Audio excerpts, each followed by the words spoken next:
On the news, resident doctors begin indefinite strike.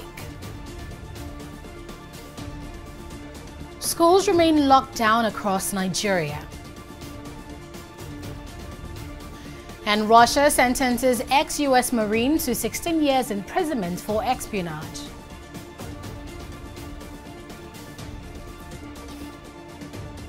Many thanks for joining us on News Now on TV360 Nigeria. I am Anetta Felix. The National Association of Resident Doctors of Nigeria has commenced a nationwide strike after the expiration of a 14-day ultimatum. In a circular last week, National President of NAD, Dr. Aliyu Sokomba, had said the association found it necessary to take the painful decision of calling for a strike action as the federal government has failed to meet its demands. Sokomba clarified that the doctors are striking for the government to provide appropriate personal protective gear for all health workers, to immediately reverse disengagement of all 26 resident doctors in Jos University Teaching Hospital, and to pay all salaries owed them in keeping up with provisions of the Medical Residency Training Act. The NEC resolved to proceed on an indefinite nationwide strike action from today, the 15th of June 2020, by 12:01 a.m. with the exemption of our members attending to COVID-19 patients at designated COVID-19 treatment and isolation centers for the next 2 weeks, after which, if things remain the same, they shall also be co-opted to join the strike. This exemption is in recognition of the intervention of the Honorable Speaker of the National Assembly, the Chairman House Committee on Health Services, Dr. Tankos Nunu, and other stakeholders, as well as a demonstration of our goodwill to Nigerians.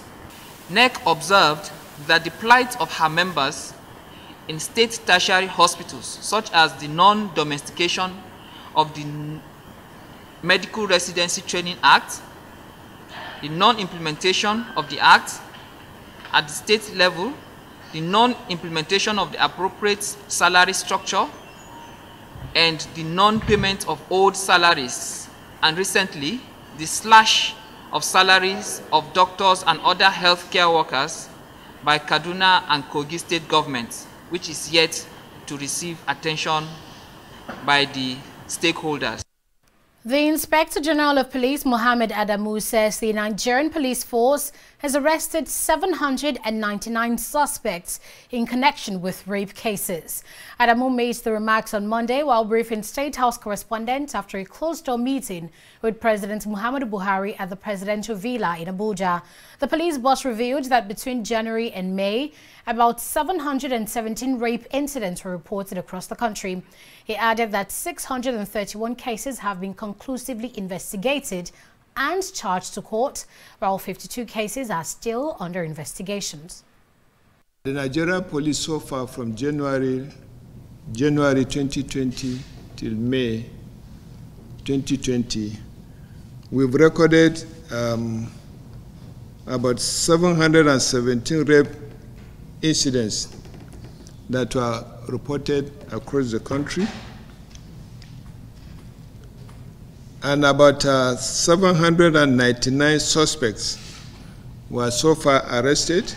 We'll call on every member of, every Nigerian that has or comes across any victim of sexual offenses, of rape, or gender-based violence to quickly report to law enforcement agents, because keeping it without reporting it will give room for the perpetrators to continue to commit the offenses.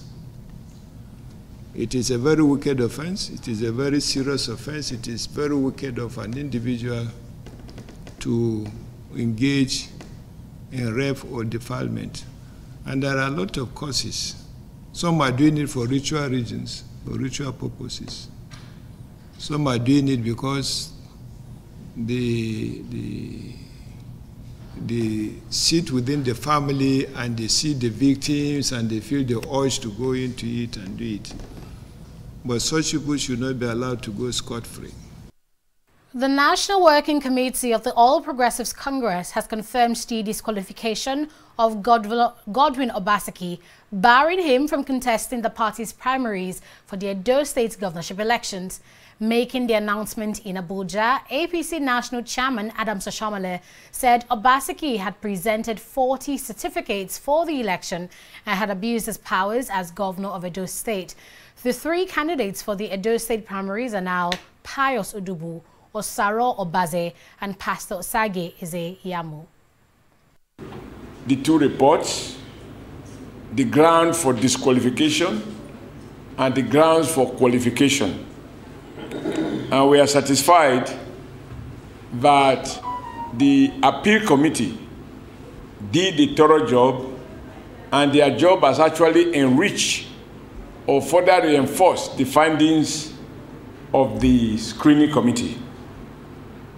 And accordingly, the NWC unanimously approved of the report of the screening committee and the appeal committee, which means that,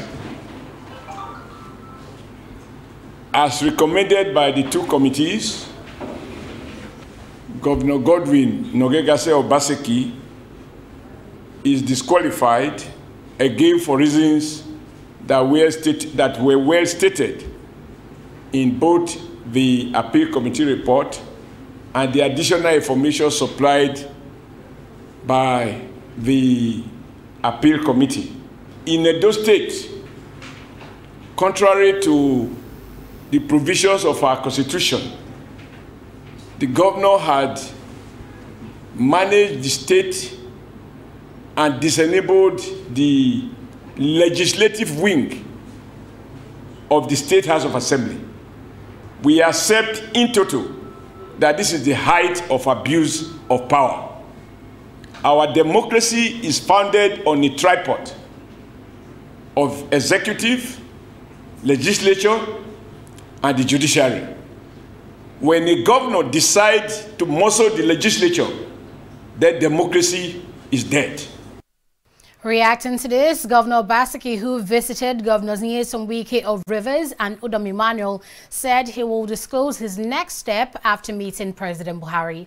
Meanwhile, governors elected on the platform of the All Progressives Congress will be meeting with President Muhammadu Buhari over the Edo State APC governorship primary crisis. This comes as the Oshiomhole-led faction of the All Progressives Congress recommended to the National Working Committee of the APC to expel Governor Godwin Obaseki and two other chieftains for anti-party activities. A non-governmental organization, Act for Positive Transformation Initiative, has raised an alarm over the alleged fraud in the Niger Delta Development Commission, NRDC. The group claims it had conducted extensive research and investigation on the manner the finances of the agency had been squandered. They allege that the amount mismanaged by the NRDC is far above the 40 billion naira being reported in the media. We submit that this whole ploy is meant to jeopardize the ongoing probe of the Commission. Our curiosity is further heightened by the slow pace of work by the National Assembly. There must not be any political settlement on this wicked rape of the people's resources. Till date, we are yet to receive any invite, any invitation from the National Assembly, despite our extensive work in exposing the ongoing corruption in NRDC. We want to duly and responsibly inform the National Assembly and relevant agencies that the amount under probe should be over 75 billion naira. 75 billion naira, not the touted 40 billion naira.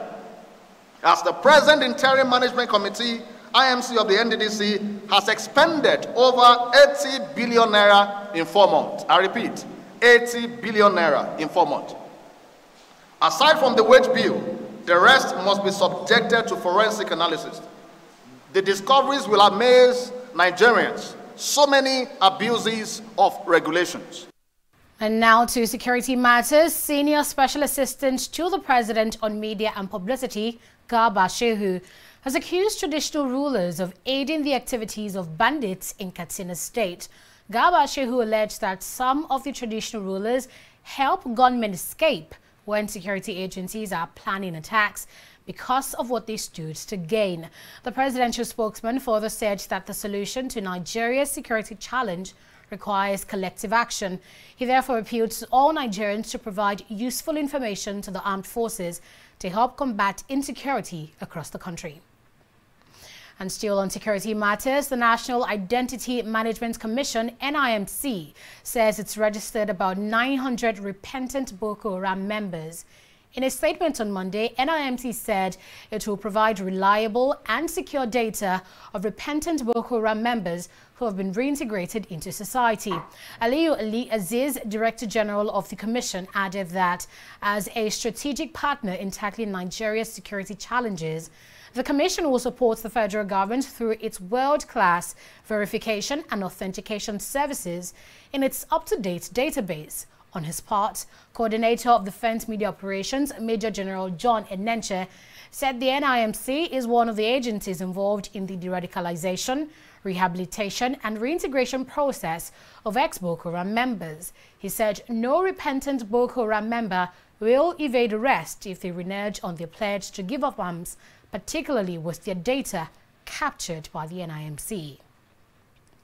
You're still watching news now on TV360 Nigeria. Still to come, schools nationwide to remain locked down as the COVID-19 pandemic rages. In the last 3 years, we have built a multi-purpose center, which is the envy of all in our constituency. And I can tell you that the people who are living there are already enjoying it. Guy, do you think what this man just said is true? See, I seriously doubt. I'm sure it's one of those silly lies. Wait, do you know there's a way to find out if these things he's saying is true or not? This is the Construct app. It gives people like us a sure way to track implementation of constituency projects. It gives valid and verified information on location of projects, amounts allocated, amount funded, the level of job done, and even the profiles of concerned legislators. You and I can post directly on this app. Are you serious? This is the Go-To app if you want to know how our Commonwealth is being expanded by the government. Wow. Let's even see if what this man said is true. Show me. The Construct app is developed by Other People Nigeria with USAID and is available on both Google Play Store and Apple Store. And it's true. Of course, I told you.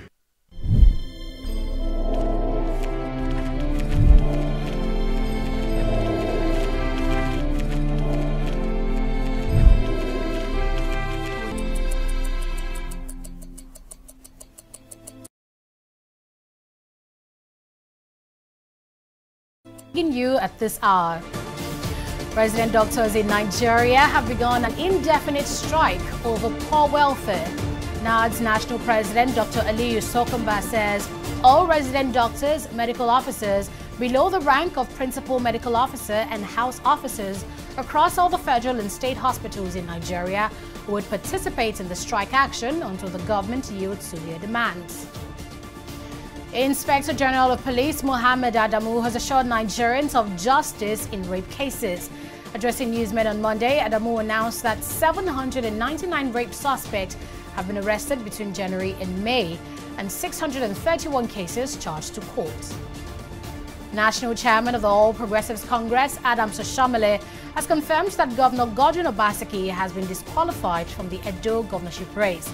The party cited 40 educational certificates and alleged anti-party activities as reasons for his disqualification. Special Assistant to the President on Media and Publicity, Garba Shehu, indicts traditional rulers for the escalating insecurity situation in Katsina. Shehu also called for collective action to restore peace and security in Nigeria. And we also told you that the National Identity Management Commission, NIMC, has registered 900 repentant Boko Haram members. Coordinator of Defense Media Operations, Major General John Enenche, said the registration of the ex-Boko Haram members is important because they can't evade arrest if they fail to give up arms.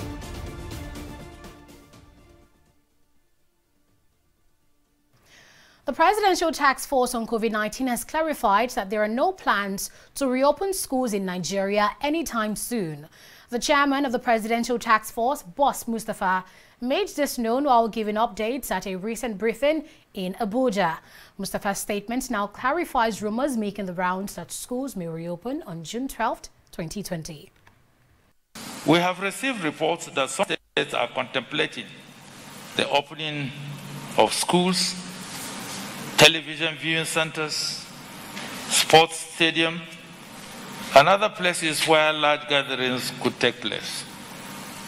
The Presidential Task Force re-emphasizes that it is not yet safe to do so, and that utmost caution should be exercised in this regard. The PTF guideline should be complied with while considering decision of this in the future. More testing laboratories will be created for states that are currently lagging behind in its testing capacity for COVID-19. The Minister of Health, Osage Ehanire, made this known at a press briefing by the PTF in Abuja. Ehanire revealed that the states which will be benefiting from this include Cross Rivers and Kogi State. Efforts are ongoing to increase the number of laboratories, and with priority given to states which presently do not have a laboratory with PCR capability, and these will include Cross River and Kogi states. We plan to be able to engage Kogi State in a similar manner within the next few days. An arrangement has been reached to send such a collaborative team to Cross River State in the next few days to complement the work of the state government there. Apart from fighting COVID-19, the state government is also engaged in border patrol work because of the border they share with Cameroon and the unrest on that side of the border. During the briefing by the Presidential Task Force in Abuja on Monday, Minister of Aviation Hadi Sirika said the executive jet which transported singer Aziz Fashola, also known as Naira Marley, from Lagos to Abuja was approved under false reasons. Justice Adefobe Okonji had granted the jet company approval to fly to Abuja for an official assignment. But the official assignment turned out to be flying Naira Marley to a musical concert in Abuja in violation of the social restrictions imposed by the federal government. The federal government has faced a backlash on social media for alleged double standards, which Sirika clarified that the jet had written to get approval under false pretext. For your company to operate a return flight from Murtala Mohammed Airport, Lagos to Nnamdi Azikiwe Airport, Abuja on the 14th of June 2020 to drop off Honorable Justice Adefobe Okonji in Abuja for an official assignment. The details of the flight operation as stated in your letter are as below. And second paragraph said, I am further directed to request that you ensure that this operation is strictly and diligently based on the protocol guiding the operation under COVID-19 as issued by Nigerian aeronautical authorities, most especially the all operators letter issued by Nigeria City with reference as such and dated on the 28th of March 2020. And the keywords there are diligently and in accordance with the protocols of COVID-19. The minister, however, announced that the executive jet will be suspended as well as the captain of the jet. The operation is a clear violation of our approval, to which we take very seriously. And it seems that this is becoming a norm. Perhaps it's the second time. So Executive Air Services operations are hereby suspended indefinitely. We will also fine them maximally according to the law. The captain of the flight will also be sanctioned for giving wrong information to the control tower, and also appropriately in accordance with our law. A total of 6,218 people have been killed by the COVID-19 disease in Africa as of June 14th, 2020. This is according to the latest figure released by the World Health Organization. The WHO also said 230,454 COVID-19 cases had also been confirmed across the African continent, with more than 105,000 recoveries. South Africa was reported to have the highest case in Africa, with 65,736 cases and 1,423 deaths, followed by Egypt with 41,303 cases and 1,322 deaths. Nigeria ranks third with 15,181 confirmed cases and 399 deaths. The Nigeria Center for Disease Control, NRDC, has announced 403 confirmed new cases of COVID-19 in the country. The 403 new cases announced by the Center for Disease Control takes the total number of confirmed COVID-19 cases to 16,085. The NRDC also announced the discharge of 119 patients from several isolation centers across the country, with 13 new deaths reported. No new state has reported a case in the last 24 hours. To date, 16,085 cases have been confirmed, 5,222 cases have been discharged, and 420 deaths have been recorded in 35 states and the Federal Capital Territory. The 403 new cases are reported from 20 states, including Gombe, with 73 new cases, Lagos with 68, Kano 46, Edo with 36, and the FCT with 35. The federal government says it has received a total of 1.689 billion naira as COVID-19 eradication support donations in 2 months. The Director of Information, Press and Public Relations at the Office of the Accountant General of the Federation, Henshaw Ogwibo, said this in a statement on Monday. He explains that the monies were donated through designated commercial bank accounts, the Central Bank of Nigeria, and the Treasury single account between April 1st and May 31st, 2020. Ogubike noted that the figure was contained in a public notice on the details of the donations received through deposit money banks, the CBN, signed by the AGF, Ahmed Idris. The senator representing Lagos East, Adebayo Oshinowo, popularly known as Peperito, is dead. Oshinowo died on Monday at First Cardiologist Hospital, Lagos, after a brief illness at 65. Oshinowo was a four-time lawmaker at the Lagos State House of Assembly. In 2019, he was elected senator under the platform of the ruling All Progressives Congress. He was subsequently appointed chairman of the Senate Committee on Industries. The late lawmaker began his political career in the Second Republic, serving as a youth chairman of the Social Democratic Party, SDP. The cause of his death has not been officially disclosed, but there are speculations that it could have been as a result of complications from COVID-19. We'll go on a break here, and we'll be right back with business, sports, and more. Do stay with us.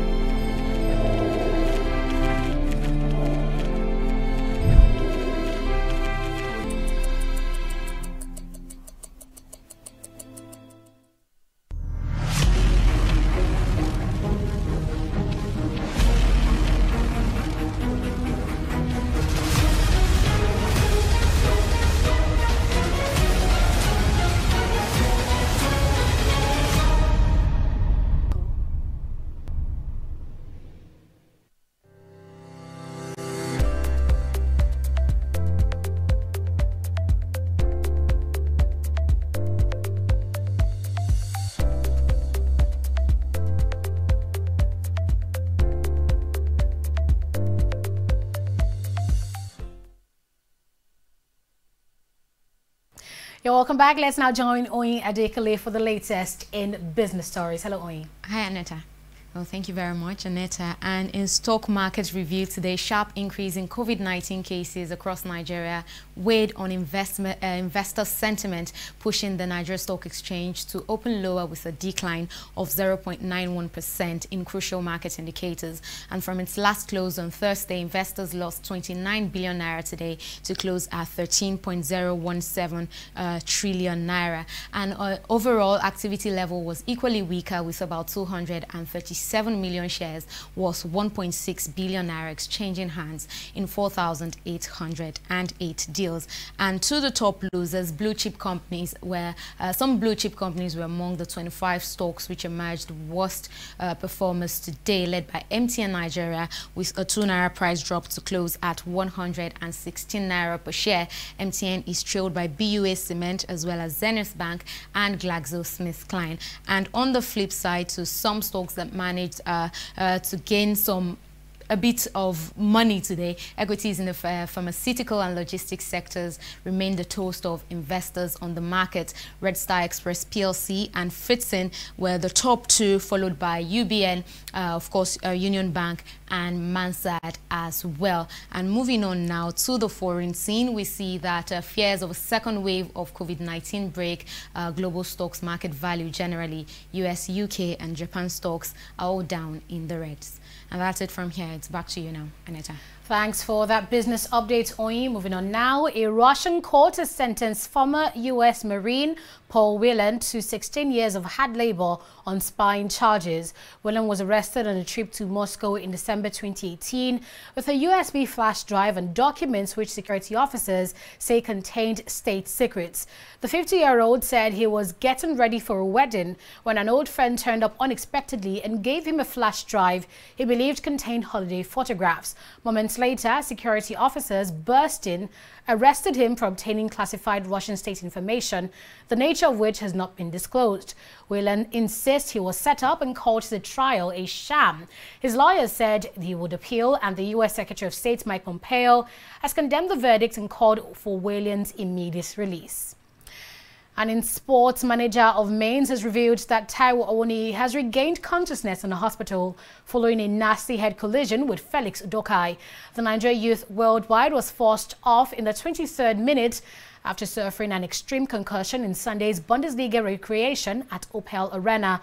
Awoniyi was stretched off with his neck in a brace and was motionless before being rushed to the hospital for further treatment. And that's it on News Now on TV360 Nigeria. I am Aneta Felix. Thanking you for watching.